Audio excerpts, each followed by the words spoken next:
Michael with United Veterans Worldwide, eager today to meet with Nathan.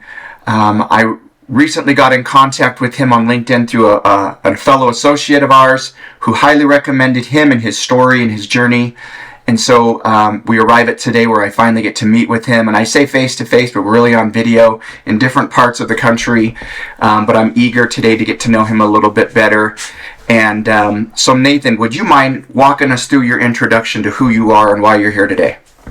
Sure. Well, thanks for reaching out to us and Veterans Expeditions and getting our story out there.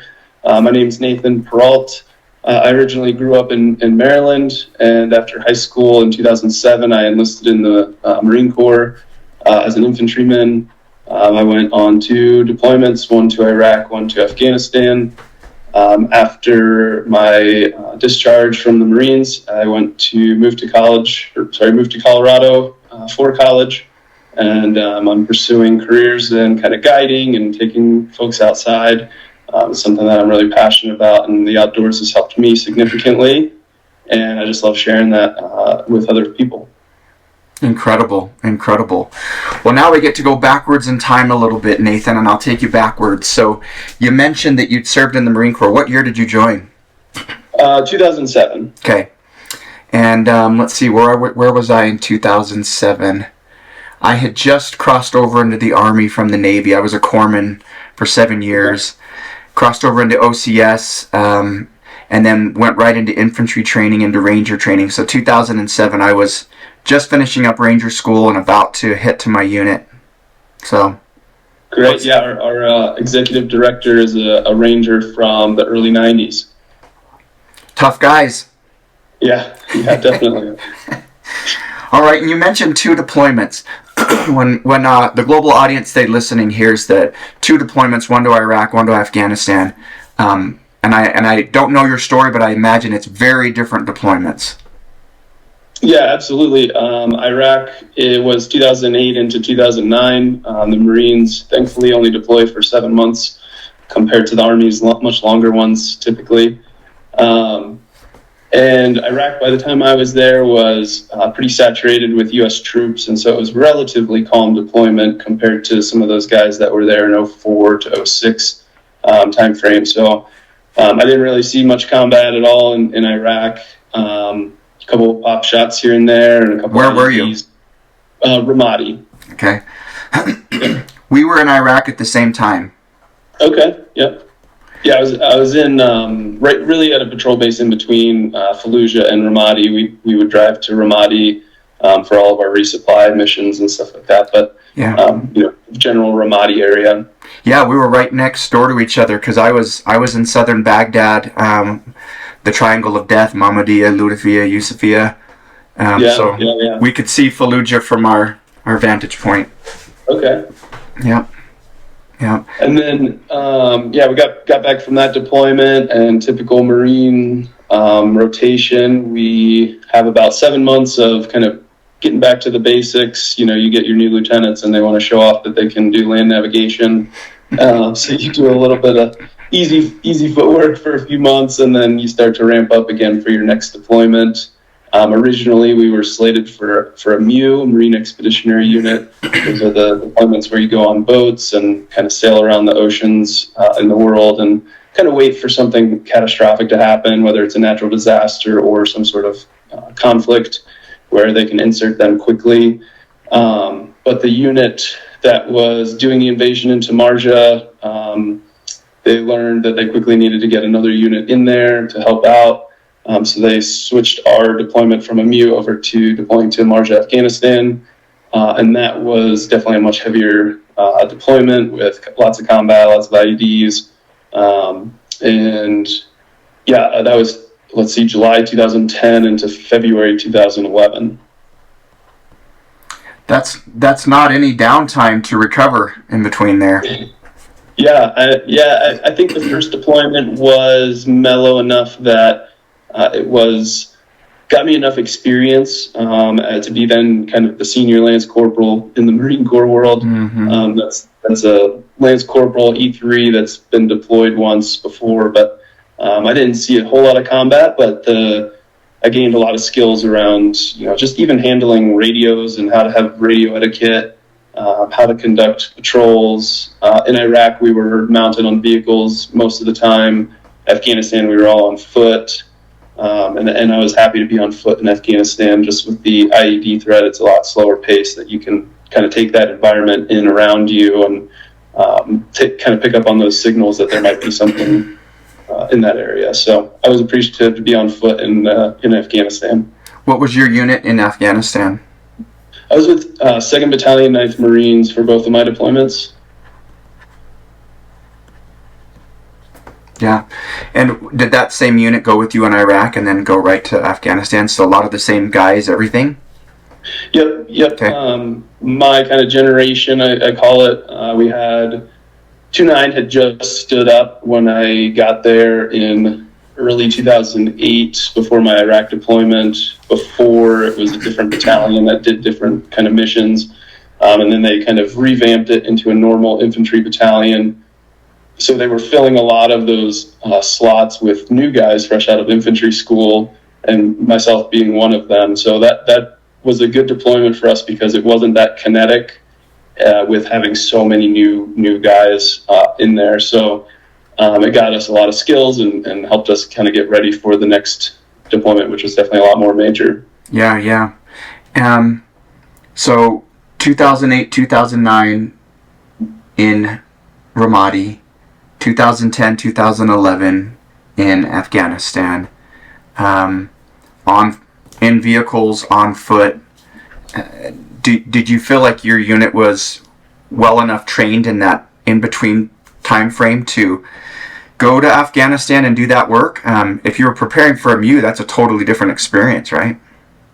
That shift from the MU to the deployment to Afghanistan changed about 5 or 6 months before we deployed, so okay. It definitely gave us enough lead time.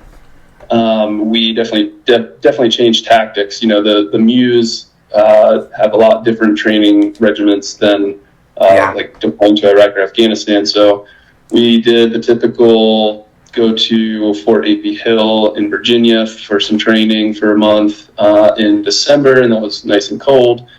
And then we trained in Camp Lejeune a lot, and we even went to Fort Bragg also in North Carolina for a week of training. And then the major training op for us is to 29 Palms in the Mojave Desert. Mm-hmm. Spend a month out there just getting acclimated to the heat and running around on foot, doing a lot of live fire ranges. And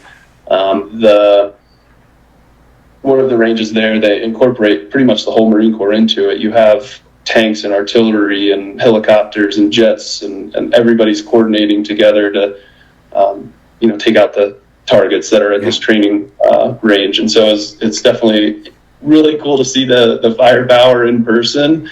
And that was really the first time where you're like, oh man, we got a lot of stuff overhead that we can rely on. And that was definitely the case with Marja for my deployment. It was such a new area for the Marine Corps. So I guess historically the British had controlled Marja, and this is what I've been told, so I could be wrong, but the British, their mentality was if we leave the Taliban alone, they'll leave us alone, and they would only patrol 500 meters out or so from their patrol bases.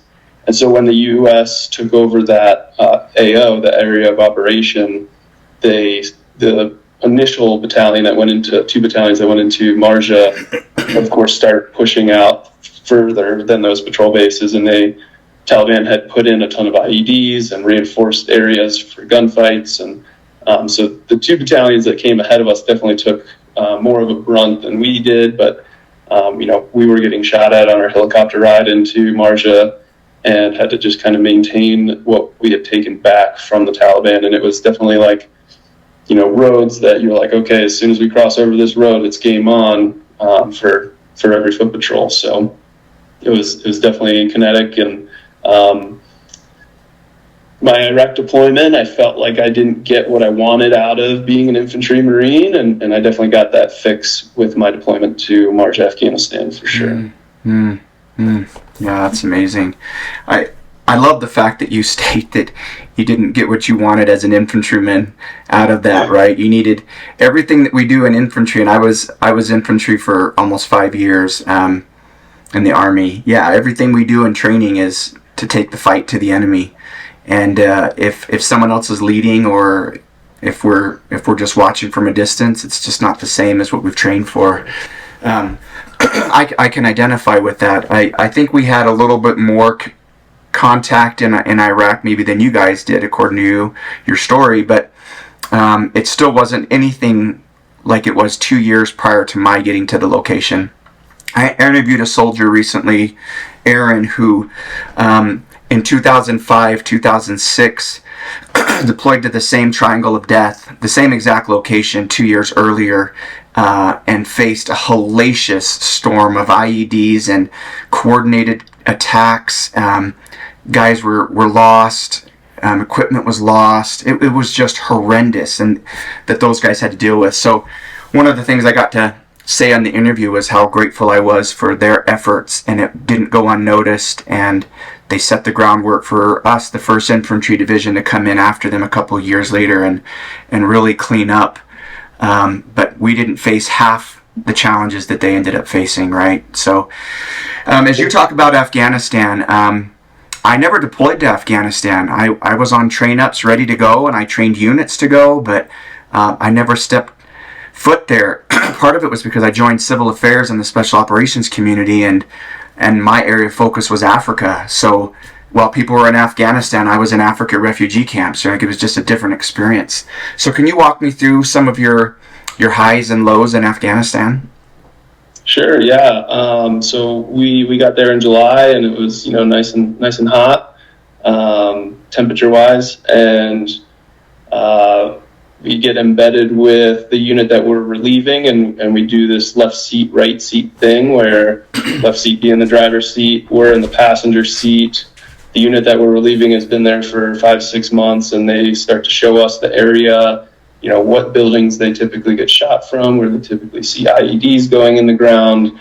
And that process is, a week and a half or so long, 2 week long, where we're sending our squad leaders out initially with their whole squads or platoons doing missions. And then our squad leaders come back and then teach us where to go and how to run and how they conduct their operations. We would do bounding overwatch, where we would go into a compound with a fire team and set up on a roof and kind of do an overwatch for the next fire team to get off their roof, come down, and then push out another 400 meters ahead of us, get up on a rooftop. We come down, so there's always overwatch protecting us should something happen.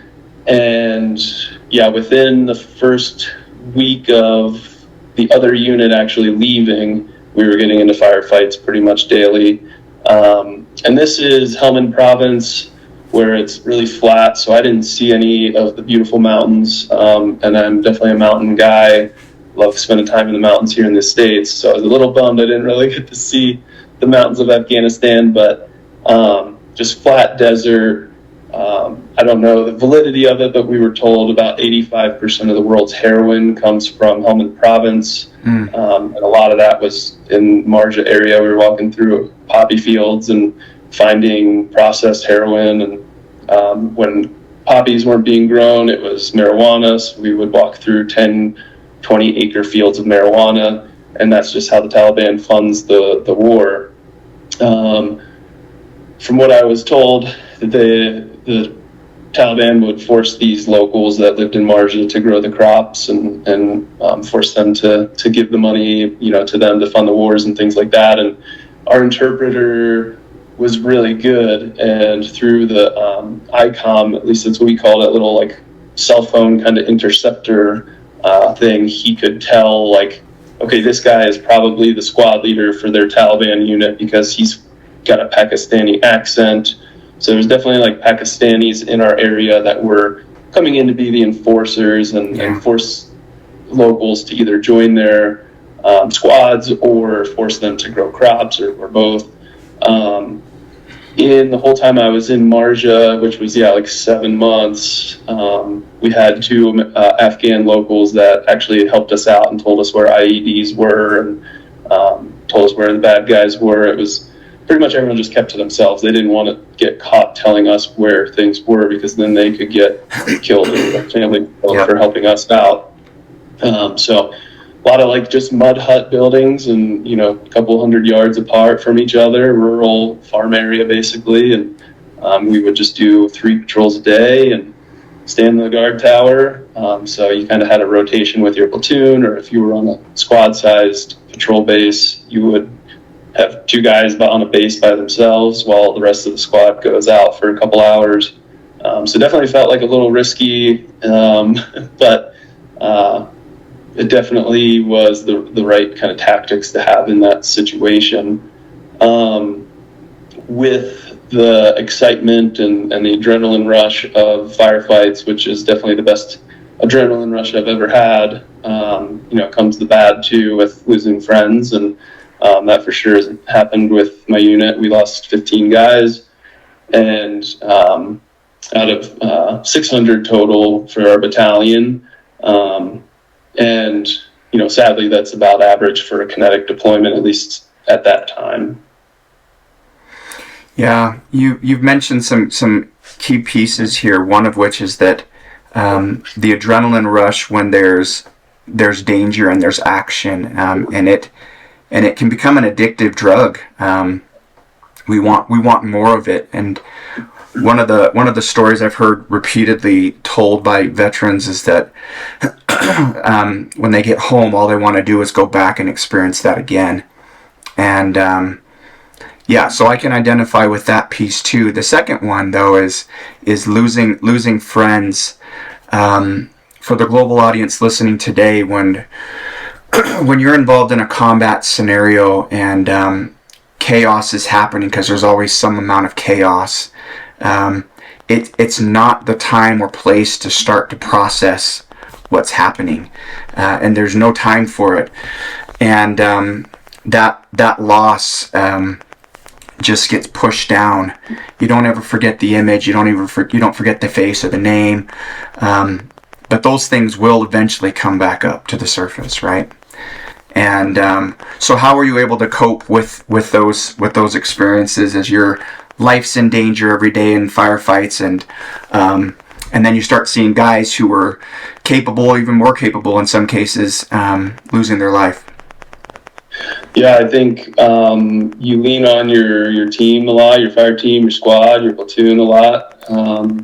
In country, it's pretty basic living. You go on patrol, you eat, you play cards, and that's really all that there is to do. So the mission is to stay there, stay in the fight, and keep going, and you kind of repress that until you get home.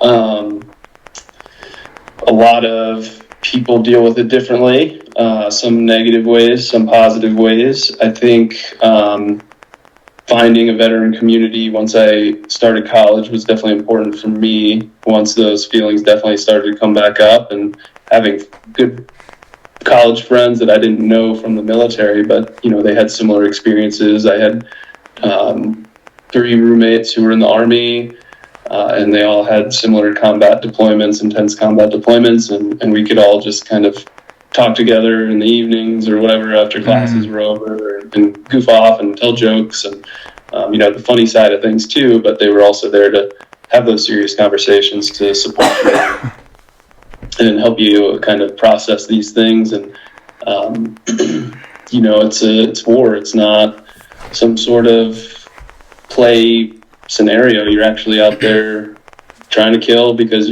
they're trying to kill you, and that's definitely a heavy thing to carry and walk around with.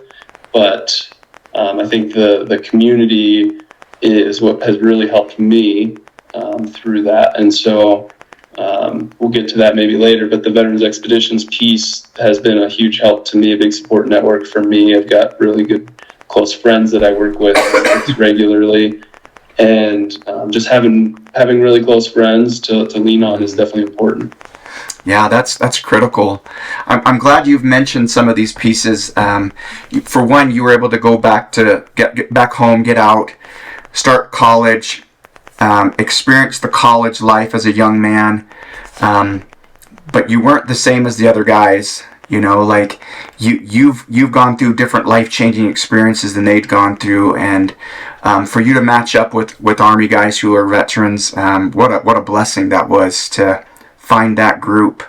It's a tendency, I think, for veterans, first responders in parallel to go through some hard stuff, get out of the military, and then just leave the community. And you see this in your experiences now with your outdoor adventures, right? Like, people have left the community, isolate, bad coping mechanisms, alcohol, drugs, whatever, divorce, families leave, and suddenly this guy's just spiraling on his own, thinking like, something's wrong with me, I'm broken, nobody can relate to this. And it isn't until we finally get with each other that we realize we're not alone, and we're not broken. We might be damaged, but we're not broken, and there's so much more to live for and to enjoy. We just have to be shown sometimes what that looks like, right? So, Absolutely. so walk me through how you got started in this new process here. Yeah. So I have always been, and grew up in an outdoorsy family. We would go on camping trips all the time as family, and I have 3 sisters, and so it was a nice, easy, cheap vacation for the parents to take us to the Shenandoah Mountains or Beautiful. wherever. And so grew up loving the outdoors, spending time outside. And even during my active duty time, I would take some of my close friends from my platoon. We'd go drive 5 hours and go camp for the weekend and just kind of hang out or whatever, do whatever. So I knew that I wanted to pursue a career in spending time outside, and that could look like a lot of different, or take a lot of different paths. But I soon after I got out of the military and started college, I was looking for people with more experience in the outdoor activities I was interested in learning about. Seeking out mentorship and how to rock climb, how to ice climb, how to mountaineer. Those pictures in Nat Geo that you see, you're like, oh, I want to do that. That looks really cool, and it fixes some of that, or fuels and feeds some of that adrenaline rush. But it's definitely an in-between type of thing. So, I was seeking out those more extreme, quote unquote, activities. And pretty soon in my college career, I found a good friend of mine through a class that we were taking together, and him and another guy and I went out to go rock climbing, and this guy took a fall rock climbing and passed away. Oh. And this was very early on in my rock climbing kind of career, life experience. And I've at that point, you think you're done with tragic death like that. Yeah. You're out of the military. You're hoping that you don't have to see any of that tragedy anymore. And then that happened pretty early on in my college career. And now I think I'm kind of jumping ahead, but I think having both of those experiences allows me to be like a resource. And that's what I want to be, as a resource to other people that have had one or either both of those experiences, to be able to help in any way that I can. I'm certainly no expert. I'm not a therapist, but at least I could be someone that can listen and have some similarities between those two types of tragedies. And because of that scenario, I definitely took a step back and said, I've got to slow down in how I approach these activities. I definitely want to be safe about it, and started to take classes and courses on how to do things properly.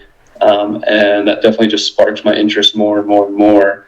And so now I'm working as a guide, and the outdoors has always been this place for escaping the daily grind, thinking about bills and whatever's going on in your personal life. It's a good place to get some fresh air, exercise, be healthy, see some beautiful views, spend time with close friends. With the the climbing aspect, I really like how it is similar to your fire team, where you're leaning on each other to watch each other's backs.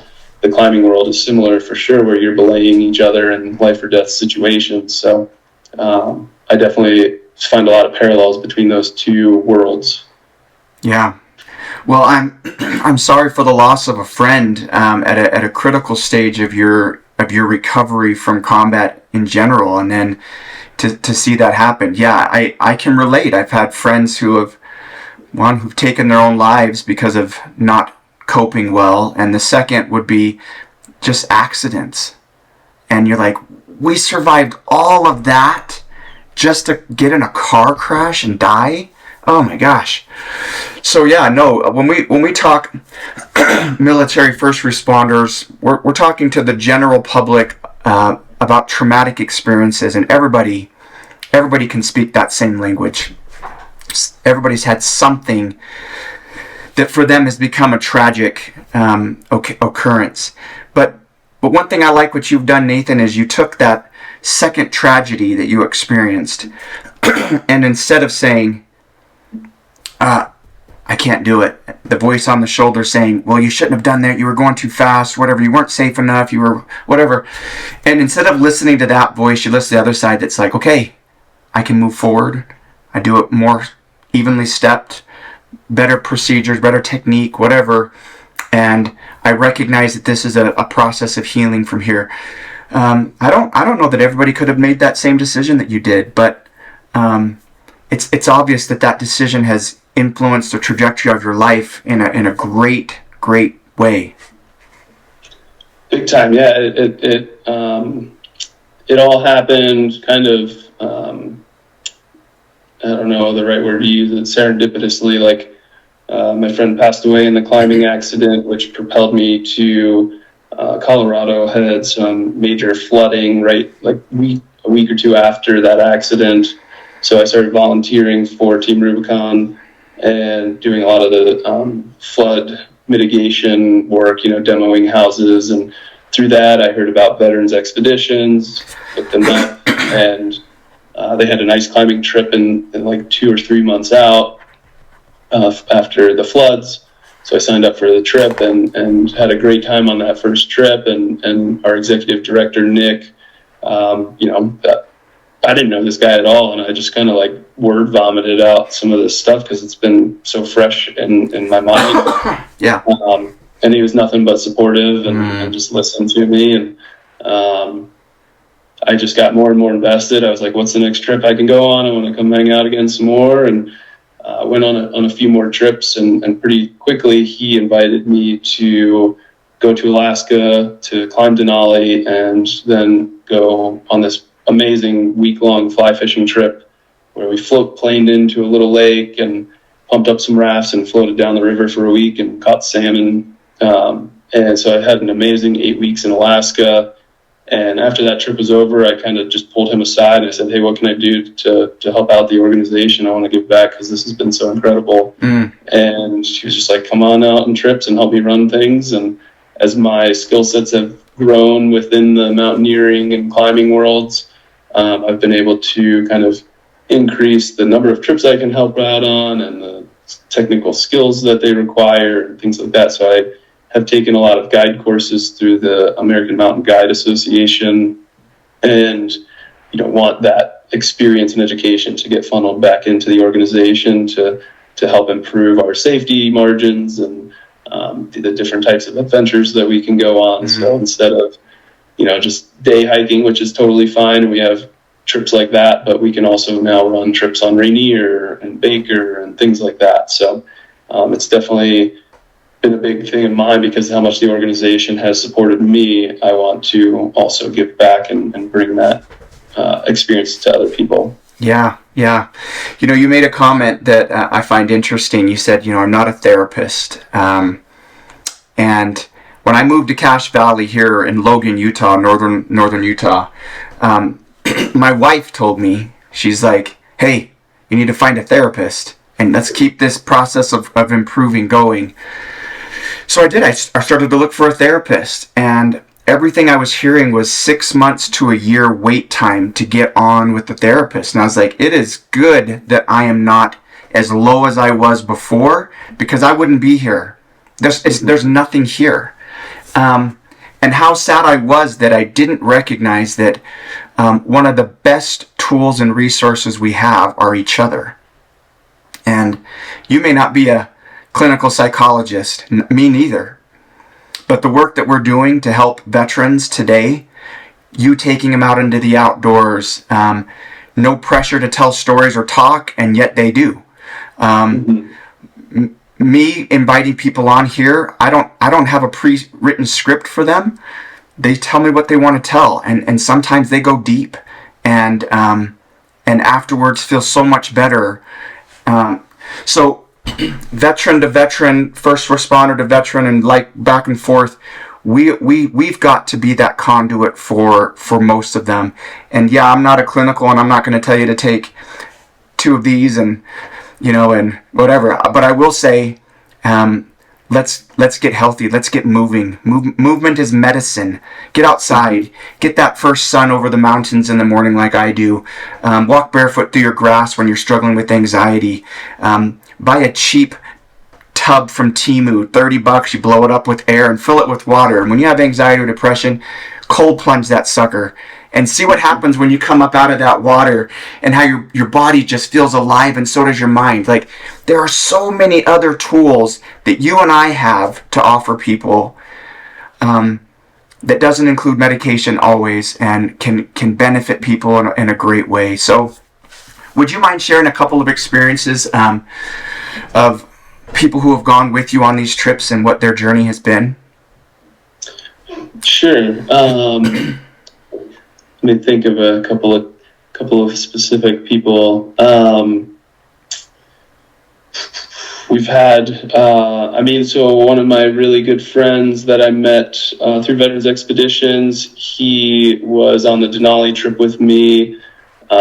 We didn't know each other at all in the military. He was a Marine artillery guy, but he was in Iraq at the same time as me, Afghanistan at the same time as me, and we just had a lot of parallels, and we kind of hit it off as good friends right away. And I was in his wedding years later.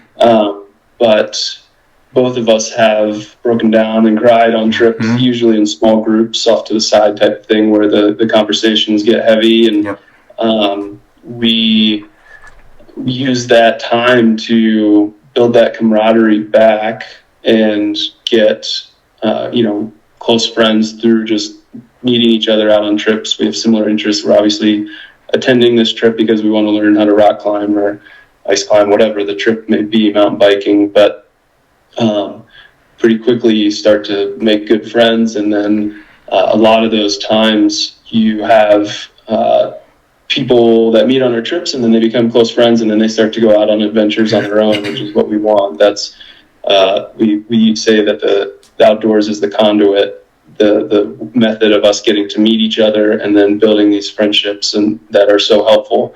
And there's so many stories of vets meeting on our trips and exchanging phone numbers, and then 2 weeks later they're going out in the mountains by themselves, having a good time doing whatever the activity that they want to do is. And that support network is critical, like you were talking about. And maybe we're not therapists, but it is like a healthy atmosphere to be in, to have that community.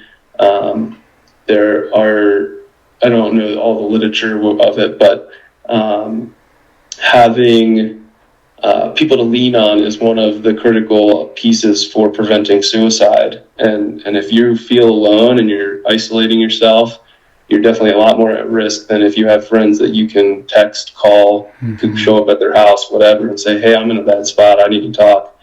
And so we see those stories see and hear those stories time and time again, where vets meet on our trips and they're like, this was amazing, I made a lot of good friends.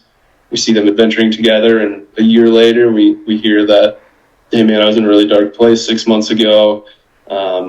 I just want to fill you in, I'm doing a lot better now. But I texted Jim or whoever, and so we have a lot of those stories for sure. I love to hear that. I don't know if there's anything that brings my heart greater joy than knowing that veterans reaching out to other veterans who understand perfectly what they're going through and say, "Hey, we've been there." And you mentioned crying. Like, this channel, I've made it very clear with some of the people I've interviewed who are really nervous, and I'm like, emotions free game, and I'm empathetic. You cry, I cry. Like, it's I'm gonna show you that it's okay to cry and still be a warrior. And I think a message I want to put out today to all the veterans, first responders who excuse me, continuously tune in and subscribe and watch. This is a solution that worked for both of us, and the stories that we can share are working for other people. Don't try to fight this alone. Don't isolate yourself and feel like you're just different, because you're not. Like, we can help each other through this process, right? One thing on that note that I find really funny is the first Veterans Expeditions trip that I went on was ice climbing trip, and I drug one of my Army roommates with me, and we're still good friends to this day. But we had an excuse in our back pocket, like if the vibe is weird, if everyone's annoying or lame, we'll pull out I got to get back for this group project I forgot about, or whatever. Yeah. And we hear everybody comes into these trips with an excuse in their back pocket. And that first trip I went on, we were going to ice climb Saturday. It was Super Bowl weekend, so we wanted to drive back to Fort Collins on Sunday morning and do Super Bowl party with some friends. And we ended up just having such a good time that we said, screw going back to Fort Collins. We're just going to stay here and ice climb on Sunday, watch the Super Bowl on Sunday in Ouray, and then it's a 6-hour drive back to Fort Collins. Got in at like 4 a.m., made it to my 8 a.m. class, but I was hooked right away. And, we hear those similar stories as well, where they're like, I was scared to come on this trip, had an excuse, ended up being a great time. And I think another key thing with that is women veterans, especially, like, it's military is a male-dominated field. So I get being nervous. I was nervous going into my first trip. But for a woman veteran, I feel like that would be even more intimidating and nerve-wracking to sign up for a trip and show up. And as an organization, that's something we're working on, trying to grow our women leadership to make it a little more, hopefully, approachable for the women veterans, because it is intimidating. Yeah. But we're really good people, so. Yeah. I've been surprised of the people who I'm connected with, who connect me with others. I've interviewed so many female veterans, and their stories are slightly different. Like, they face military sexual trauma sometimes, stuff that I've never had to deal with or even saw, because I was mostly in all-guy units, at least until civil affairs. But yeah, they have their own stories, their own journeys, and they add so much context to the mission, that of course they should be part of this solution for us as well, right? Absolutely. Yeah. And we're an essential, if you boil it down, we just want to build camaraderie and have each other's backs, and as soon as you step into our circle, we're there for you, and that's the goal, is to be able to watch out for each other and help each other out. Great. So if there's a veteran listening today who's not involved in things and wants to get involved and wants to try the test and see if he can get out with you guys and do this, what's the process they should follow? Yeah, great question. Thanks. So I guess maybe a little more about the organization. Sure. We have kind of chapters in the Mid-Atlantic, DC area, New England. We run ice climbing trips and rock climbing trips in New York and New Hampshire. We're based out of Colorado, so we have a lot of Colorado and Utah-based trips, and then we have a Pacific Northwest chapter as well. So they do a lot more of the volcano climbing, Rainier, Baker, things like that. But we run about 40 to 45 trips per year. And really to sign up for a trip, you just have to go to our website, vetexpeditions.com, and click on the trip schedule and just find a trip that you're interested in joining, go through that kind of registration process on the website, and then your spot's secured. Some of the trips, like Mount Rainier, are a little more advanced, and we want folks to come out on another trip prior so that we can get to know them to know us, kind of gain a little bit of trust where it's a little more of an intense trip and you're tied into each other. We want to know that you can have some rope management skills, and we'll teach you that, but we just want to see you in person, that you can show some competencies and have some fitness, whatever the specific trip is. It totally depends. But we have plenty of beginner level trips as well, where we're more than willing to show you all the technical side of things. But yeah, if anyone ever has any questions, my email is nate@vetexpeditions.com, and I'm more than happy to talk to you and get on a phone call with you, or just answer some emails back and forth or whatever. So Yeah, that's perfect. That's perfect. Nathan, thank you so much for joining me today and sharing your story with our global audience. I know that they'll feel inspired.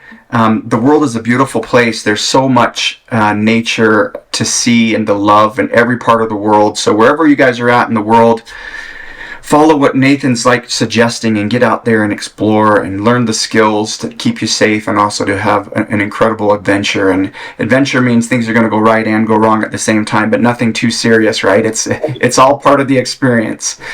Yeah, absolutely. Yeah, but I appreciate you joining us today and for sharing your journey with us, and I look forward to more interaction in the future. Yeah, thank you so much for having me. All right, brother.